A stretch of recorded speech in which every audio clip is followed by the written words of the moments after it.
Hey everyone, this is David with davidspassage.com coming to you with another video here. And it is springtime. Actually, springtime came upon us a little bit later than normal for Michigan. But with that, the fishing is up. And so I'm getting ready to tie and get a lot of my fly stock ready for the season. So I thought I'd come to you with a little fly tying video. In this video, I'm going to show you a couple of variations of one of my favorite flies for panfish called the San Juan Worm. And for this, I'm taking a bit of this. This is a chenille. This is from Spirit River, Ultra Chenille Red, and it's just a standard material for tying this sort of thing. You can use a really thin yarn. You know, I'm one of those people that I don't really believe in rules when it comes to making flies.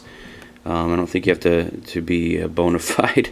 I'm using just regular. This is just standard string. I've had so much luck with it. I don't really buy into the whole buying of bona fide fly tying materials necessarily all the time. In some cases it's important, but in other cases it's pretty gray. So basically, I'm using a curved hook. You can use a curved or a scud hook. I've also used straight hooks for this, but I'm starting out just by winding this down the shaft here. Cut that off. Wind the rest of the way.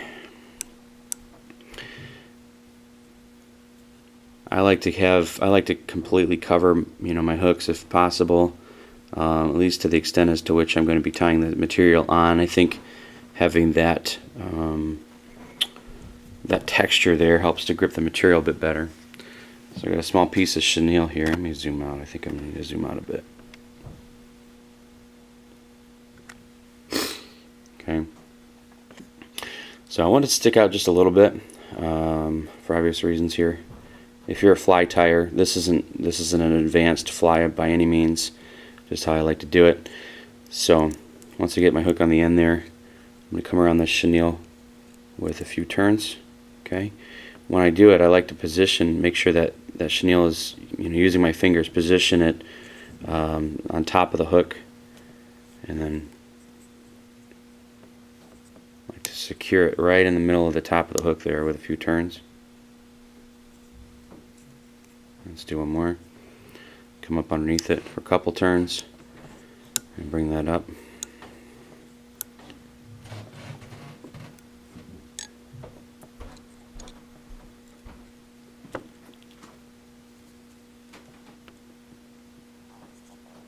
And a few more turns.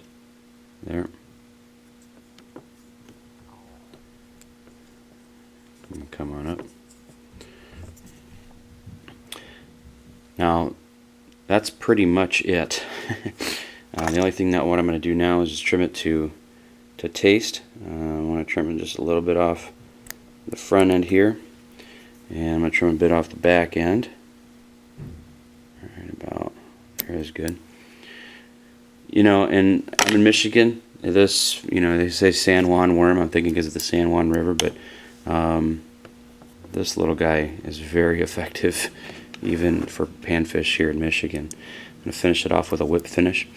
This is here's a little how-to on how to whip finish if you are a beginning fly tyer.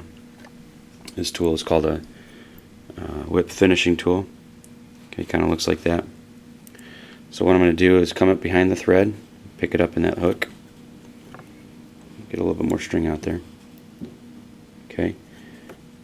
As you can see, I'm just going to do this real slowly, okay? I'm bringing this up and around. Now I'm bringing this right here. We got 1, 2, 3 turns. You can do 3 or 4. Bring that thread out, pull it taut there. I like to do 2 finishes, whip finishes on these. Again, real slow. 1, 2, 3, 4-ish, okay? And that's how you whip finish. That's pretty simple. Cut that off. Now that's just my basic San Juan Worm, okay? No frills about it. I'm going to show you another variation of this that I like to use. Using a curved hook again. I'm going to start my thread off, back down the hook.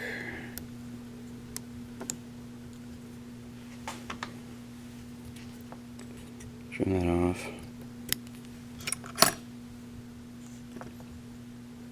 And then go the rest of the way.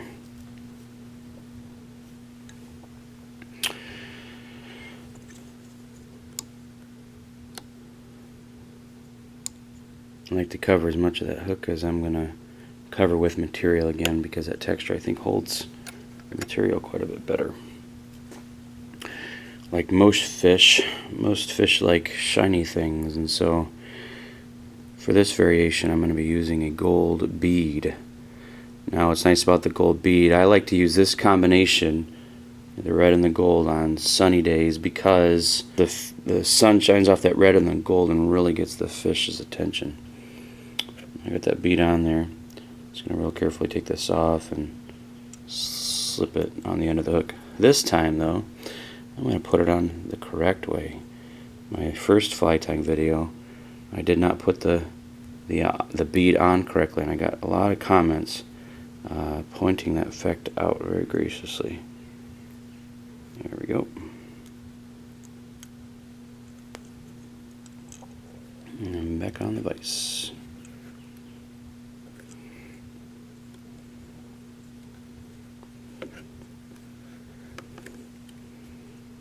Alright. Get my tail set there.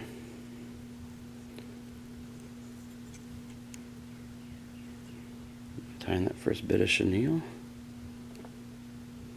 Yeah, that needs to come back down right there. Okay. I like to keep the worm on top of the hook if possible.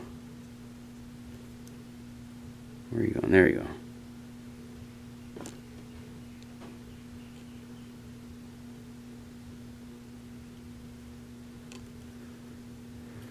A few turns. Come on up the hook.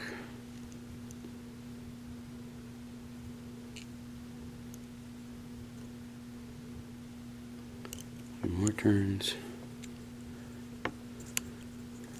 You're saying, why is that bead way down at the bottom? Well, now I'm going to push it forward. Just sort of scoot it on up.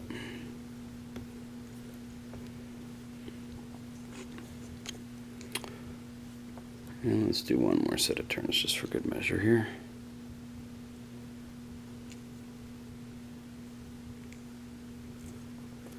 And get that bead set. There we go. It's almost finished. You just got to whip finish it now.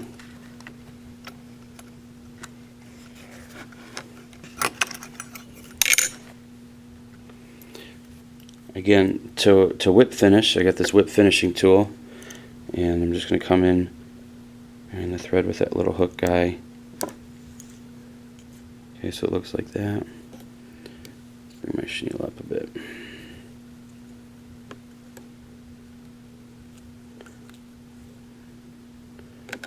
Go around once, twice, 3 times. Pull that through. Once, twice, 3, 4 times. Pull that through.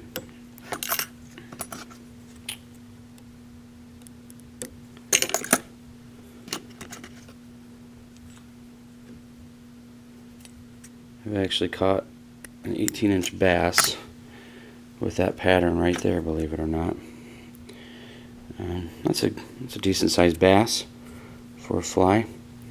And again, great panfish pattern, great overall pattern for lakes in southern Michigan especially. So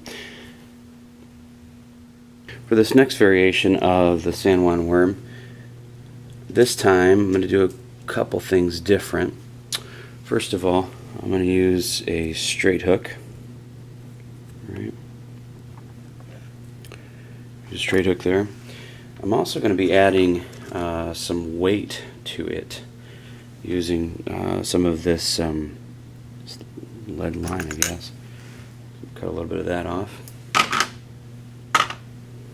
Lastly, I'm going to go brown with this one using brown chenille. Cut some of that off. Start the hook off.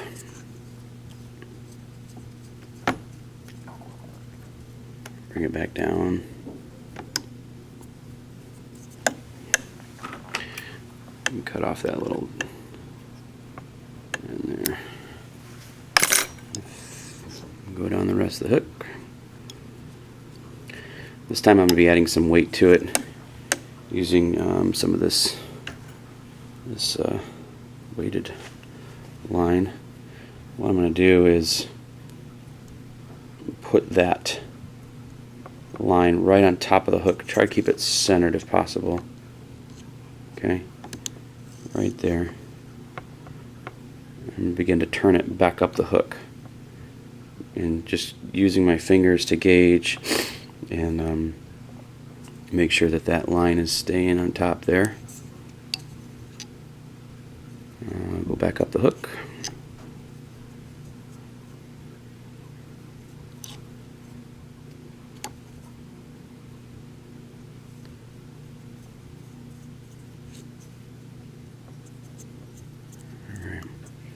Now once I'm up the hook, I'm going to take this lead line here and start to turn it back up the hook.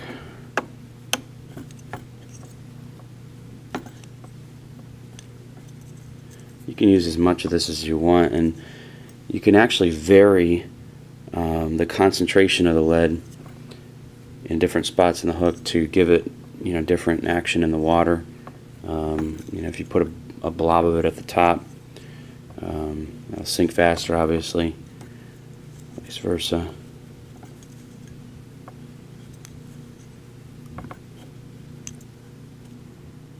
Right. Okay, once that's down, right around that, secure that down, and then cut off this piece here.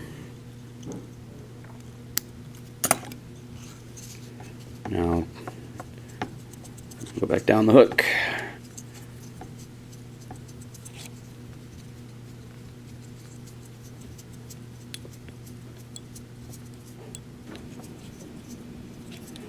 And back up the hook, cover some of that lead. Back down. You're going to go back up again in a minute, so if you're one of those people that likes to cover back of that lead, you don't have to worry about it. Take my bit of chenille there and secure that down with a few turns.